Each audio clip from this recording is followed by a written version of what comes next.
What's up, guys? In this video, we're going to go over the expansive breath or the expanded breath. What we're going to do is we're just going to build on that observational breath. So if you haven't seen the observational breath video, go check that out first because that's how we're going to start. You're going to bring the tongue to your roof of your mouth, and we're going to focus on the ribs and the chest and the back. So this whole mid region, not too focused on the stomach now, just feeling the ribs expand all around, the chest expand, and even a little bit of the back ribs expanding as well. To do this, I'm just going to pop my shirt off so that you can see a little bit better.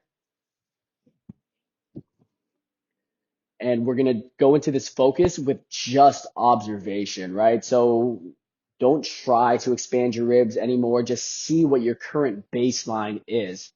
So tongue to the roof of the mouth, doing your best to nasal breathe if you can. If you can't, then obviously you're going to have to breathe through your mouth. That's fine.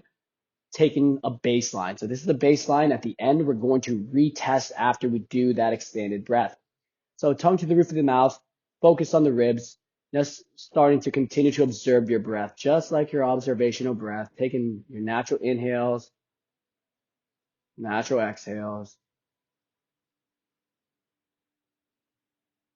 and just taking inventory of where you are.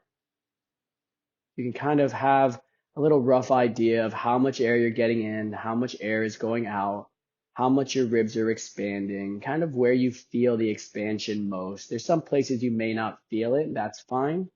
Some parts will move easier than others, and some parts are a little bit more matted down with our postures and the stresses and how we go through our day.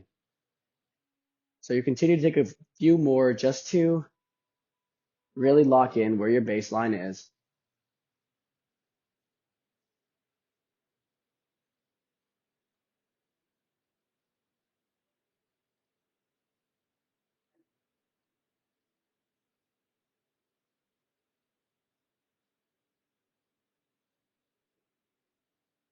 And now we're going to get a greater expansion. We're going to force a bigger expansion to the point of discomfort. So you're stretching yourself out as much as you can with your breath.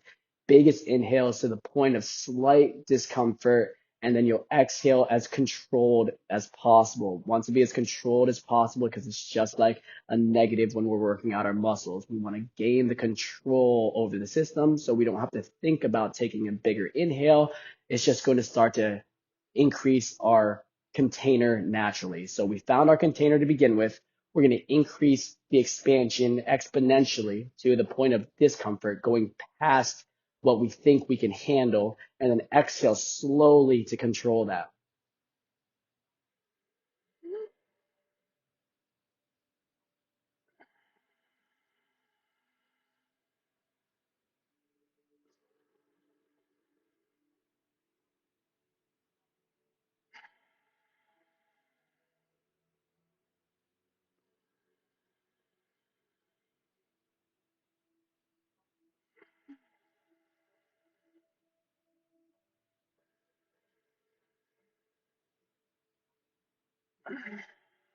If you know your Ujjayi, you can implement it here. I find that sometimes implementing that Ujjayi can help us stretch just a little bit more.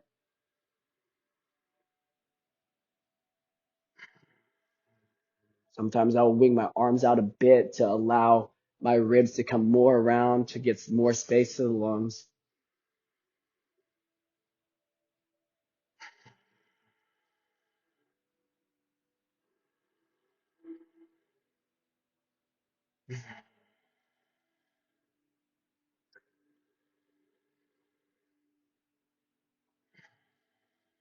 You're not thinking about contracting any muscles. You're not thinking about a reverse breath. We're not trying to hold anything down. We're just trying to expand as much as possible and slow that contraction down. You'll feel buoyant, like you're going to fly away. And then as you exhale, we don't lose too much of our posture because we're controlling that exhale. We're not just flopping down and sinking.